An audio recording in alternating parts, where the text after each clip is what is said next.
say that you have to cover your head, you have to cover your hair as a woman when the adhan is called, when you eat, when you enter the toilet to perform wudu, when you recite the Quran. What is this?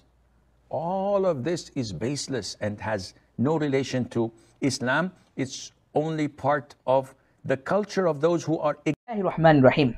Islam is all about adab.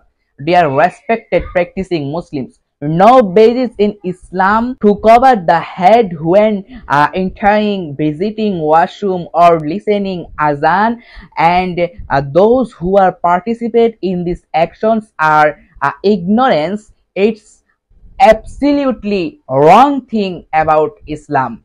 May Allah protect our Muslim Ummah from misguided scholars. Amin. Dear respected brothers, Ummul Mu'mineen, our mother Sayyiduna Aisha Siddiqa radiyallahu ta'ala anha narrates that our Prophet Muhammad sallallahu alaihi wasallam, whenever entering the washroom, that we call in today toilet, and that means washroom, our Prophet Muhammad sallallahu alaihi wasallam used to cover his head. This hadith narrated by Imam Baihaqi in his book Sunan al-Kubra. Dear practicing Muslims, a most popular book in Hanafi fiqh, Hashiyatut Tahtawi ala Marakil Falah, Al-Imam Abul Hasan Ash-Shurunbulali rahimahullah said, it's mustahab and permissible to cover one's head whenever entering washroom.